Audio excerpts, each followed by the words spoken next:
This is Vico 47 again after some time, and today I will show you my home recording studio. It's nothing big because I have a small room and my budget is not big either, so I have to work out within limits.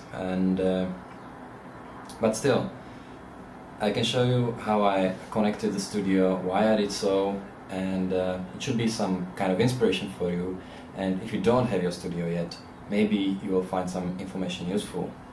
So let's check it out.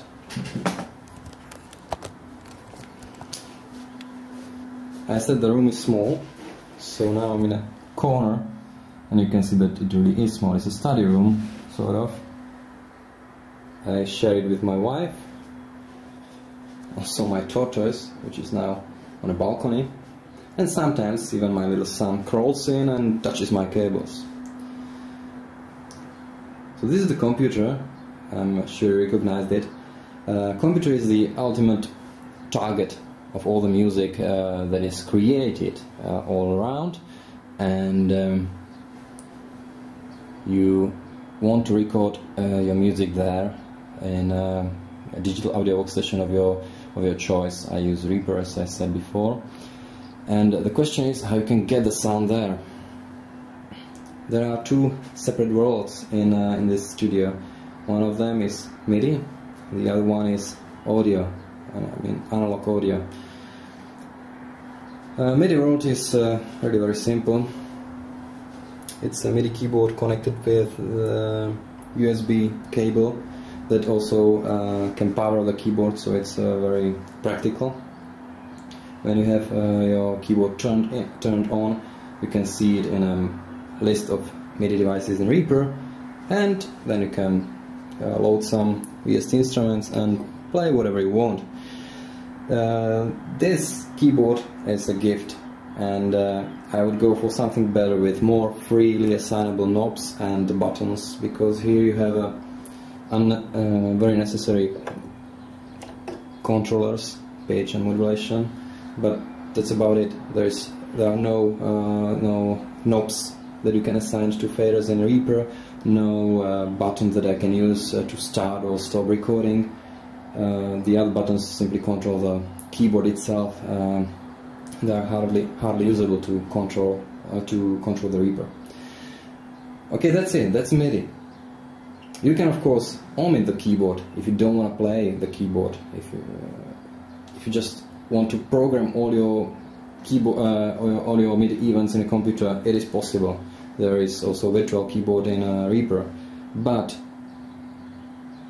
if you do electronic music, you will probably want some keyboard. Even the small one, for example, I don't know, M-Audio Axiom 25 is great.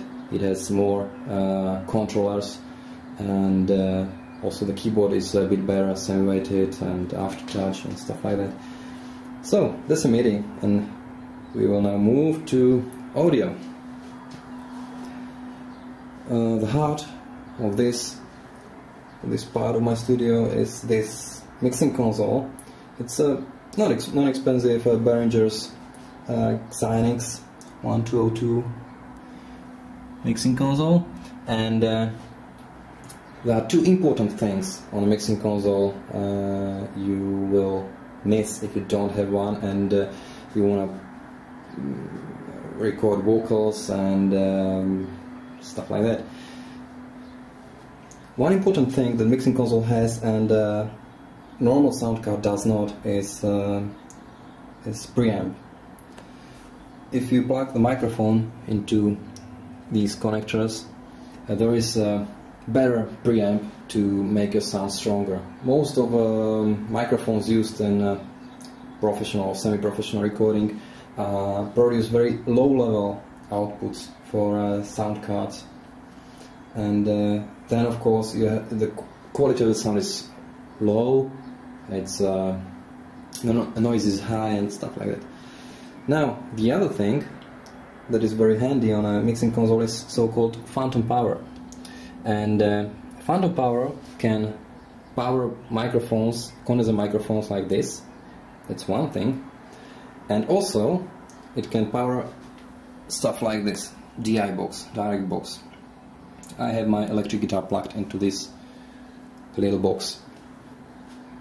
So when you think about a mixing console, always check out if it has phantom power. It should have, but for example, the smallest 502 Behringer doesn't have phantom power, and you will probably miss it if you want to play a guitar or use condenser microphones. Now I have two microphones, as I said. One of them, dynamic, is used for vocals, but the trouble is that when you want to record something that's a bit farther from the microphone, the sound goes down very quickly, and that's the reason why I have a condenser microphone. It can pick up the sound from a much farther distance. Sometimes it's not even practical because you can hear sirens in the outside and stuff like that. But I need the condenser microphone to close miking my acoustic guitar because it doesn't have any jack. You can't plug it into the mixing console directly, so I have to mic it. And dynamic microphone, that vocal one, is very sensitive to distance changes, and so it's not very practical to use on a acoustic guitar or any other acoustic device when there is a chance that the distance will be changing. Electric guitar, as I said, you can connect it either directly into the mixing console, but the quality of the sound is slightly lower than when you use something like DI box.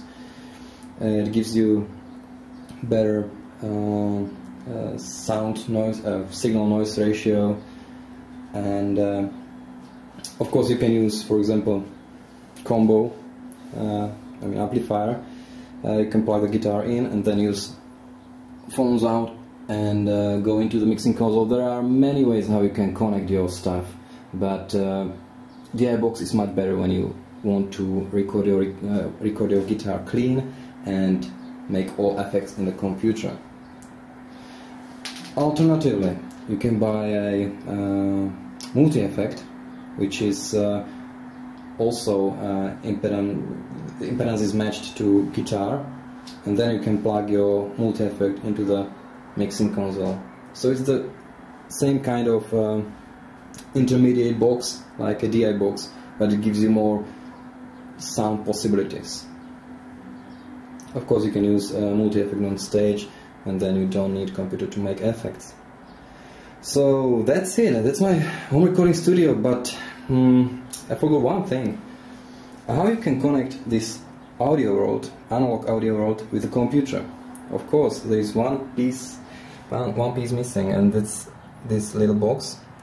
USB audio device, Behringer. Again, Behringer is a company that makes some cheap stuff, so I like Behringer for this, and the quality is good for the money. And USB audio device acts like a sound card in a computer, so you can see it very similarly. There are provided ASIO drivers from Behringer, so you can get to low latencies with this device. And I have it connected both ways with a mixing console. So everything that goes from mixing console via master goes into the computer. There I can apply effects, and then I push the sound back to the mixing console, and I actually monitor via mixing console. My headphones are connected to the mixing console, so I hear the sound from the computer with all effects applied, with all other tracks previously recorded. That's it. Okay, I guess my time is running out, so see you later. We will talk about budget and options in the next video.